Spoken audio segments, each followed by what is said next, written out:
আবারও উত্তেজনা বাড়ছে ভারত বাংলাদেশ সীমান্তে। পশ্চিমবঙ্গের রাজ্য সরকারের কাঁটাতারের বেড়া নির্মাণের সিদ্ধান্তে উদ্বেগ বেড়েছে সীমান্ত এলাকায়।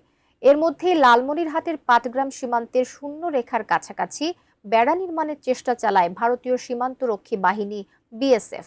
তবে বিজিবির বাধার মুখে পিছু হটতে বাধ্য হয় তারা। বিস্তারিত জানাচ্ছেন শেহাব ইসলাম।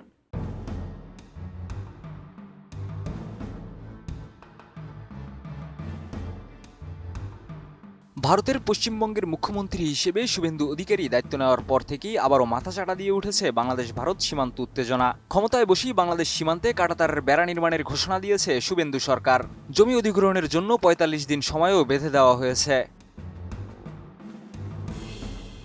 জানিয়ে এখন বাংলাদেশ ভারত সীমান্তে নতুন করে উত্তেজনা ছড়িয়েছে লালমনিরহাটের পাটগ্রাম সীমান্ত এলাকায়। ভারতের পশ্চিমবঙ্গে নতুন প্রশাসনিক সিদ্ধান্তের পর থেকেই সীমান্তে যেসব অংশে এখনো কাঁটাতারের বেড়া নেই, সেখানে নতুন করে বেড়া নির্মাণের তৎপরতা শুরু করেছে বিএসএফ।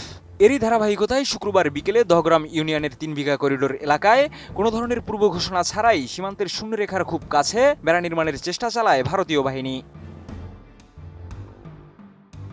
স্থানীয় সীমান্ত সূত্র বিজিবি জানিয়েছে, ডিএমপি পিলার ৭-এর ৩০ নম্বর সাব পিলারের কাছে ভারতের ১৭৪ বিএসএফ ব্যাটালিয়নের ভীম ক্যাম্পের প্রায় ৭০ থেকে ৮০ জন সদস্য এবং ৩০ থেকে ৩৫ জন শ্রমিক বাঁশের খুঁটি স্থাপন শুরু করে। এলাকাটি শূন্যরেখা থেকে মাত্র ১০ থেকে ২০ গজের মধ্যে হওয়ায় বিষয়টি নিয়ে সঙ্গে সঙ্গে উত্তেজনা তৈরি হয়। স্থানীয় বাসিন্দারাও ঘটনাস্থলে ভিড় করতে শুরু করেন।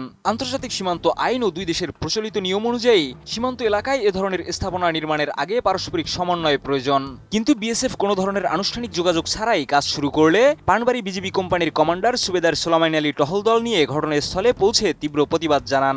তবে অভিযোগ রয়েছে, বিজিবির আপত্তি উপেক্ষা করেই কাজ চালিয়ে যাওয়ার চেষ্টা করে বিএসএফ।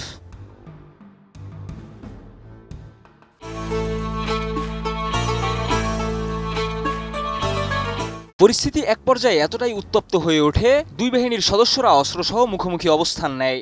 বিজিবি প্রতিরোধমূলক পজিশনে গেলে সীমান্ত জুড়ে চরম উত্তেজনা ছড়িয়ে পড়ে এবং স্থানীয় মানুষের মধ্যে আতঙ্ক দেখা দেয়। পরে উভয় পক্ষের ব্যাটালিয়ন কমান্ডার পর্যায়ে ফোনে যোগাযোগ শুরু হয়। দীর্ঘ আলোচনা শেষে ৭টা ১৫ মিনিটের দিকে পরিস্থিতি নিয়ন্ত্রণে আসে এবং বিএসএফ কাজ বন্ধ করে সরে যায়।